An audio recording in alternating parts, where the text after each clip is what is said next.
freshman, and what she's going to do, she's going to do. I don't know what it is, but she volunteered months ago to do whatever she's getting ready to do. So we're pleased to have you. Hi, everybody. It scares me. Can you believe we're all still getting together after all these years? And look how old we are. Oh my goodness. You know, before we go on, let's say a prayer. God grant me the senility to forget the people I didn't like, the good fortune to run into those I do like, and the eyesight to tell the difference. There's nobody here that I don't like. You know, let's talk about getting old. Oh my goodness, it's hard. Like getting out of bed in the morning. Oh, I have no problem waking up. I wake up all hours of the night. Good thing I get up. I'd hate the alternative. But it's hard to get out of bed. I have to do muscle strengthening, joint loosening exercises. And then I head for the bathroom. And I have all these creams. I have moisturizers and anti-wrinkle creams. You know what? Before I put the cream on my face, I have to pluck my chin whiskers. Oh, don't get so upset. They're only fallen eyebrows. Oh my God. I forgot to put it under my arm. I don't want to lose the right to bear arms. You know, I have a story to tell you about people our age. There was a man and woman getting ready for bed. The man was already in bed. The woman was standing in front of a full-length mirror. She said, "Oh, honey, look at me. My face is wrinkled. My boobs are drooping. My butt's sagging. My arms are flapping. Tell me something positive. Help me feel better." "Well, your eyesight's good." Well, you know what? I'd like to get even with him. I'm glad I'm single. Oh my God. Maybe this next story does get even with him. The couple was our age, 73. They were celebrating their 50th wedding anniversary. The party was in full swing when a fairy showed up. He was going to grant them a wish to celebrate. So he went to the wife first and he said, "What would you wish for to celebrate your anniversary?" And she said, "Well, I wish for 2 tickets for a round-the-world cruise." And so then he approached the husband and he said, "Oh, and presto," he waved his magic wand. Presto, she was holding 2 tickets for the round-the-world cruise. Then he approached the husband. He asked him the same thing. "What would you wish for if you only had one wish?" He said, "I wish my wife were 20 years younger than me." He waved his magic wand and presto, the man was 93 years old.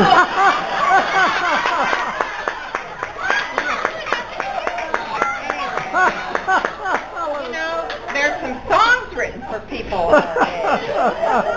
"I've got fat in low places," "My achy breaky hip," "I walk the mall," or God forbid, the Harbor Valley EMT. You know how I keep young? I hang out at the senior center with people in their 80s and 90s. They call me the baby. Can you imagine? I'm a baby. Do I live there?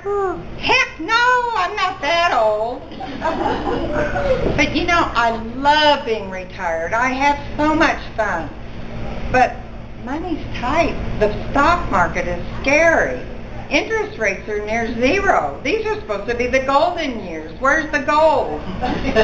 I wish the buck stopped here. I could use a few. Anyway, the secret to happiness is not money. It's to be young at heart. Because fairy tales can come true. It can happen to you if you're young at heart. And it's hard, you will find, to be narrow of mind if you're young at heart. You may go to extremes with impossible dreams. You can laugh when your dreams fall apart at the seams. And life gets more exciting with each passing day, and love is either in your heart or on its way. Don't you know that it's worth every treasure on earth if you're young at heart? And as rich as you are, it's much better by far to be young at heart. And if you should survive to 105, look at all you'll derive out of being alive. And here's the best part. You have a head start if you are among the very young at heart.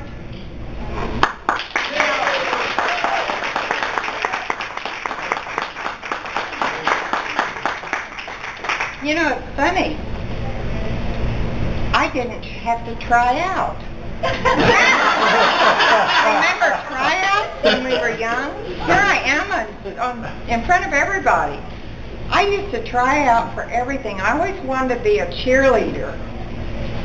Or I wanted to be a twirler. I wanted to be a polychrome. Where's Patsy right there? I wanted to be a polychrome. But there was always somebody cuter, somebody more popular, somebody with more talent. Oh well. But you know, we're a tough bunch. We grew up in Parsons, dragging Maine without seatbelts, eating fried foods, riding around in the back of my dad's junkyard truck on hayride. How about being radiated at Miller's shoe stores? You know what I'm talking about? That's right. All right. How many in here have had cancer? I've had cancer twice. Of the feet, right? Just cancer, period. We were radiated.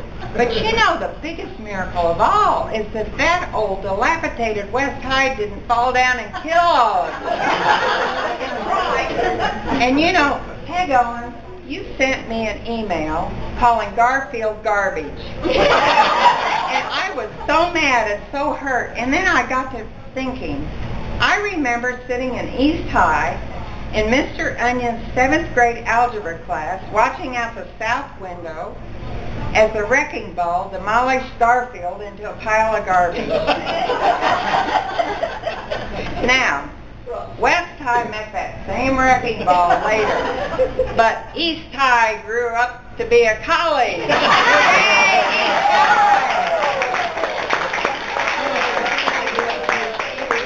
Anyway,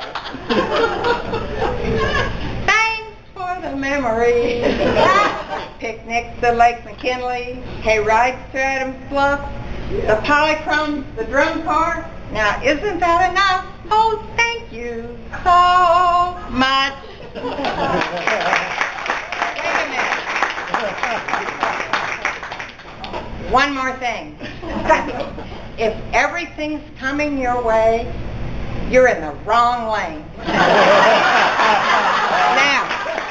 somebody...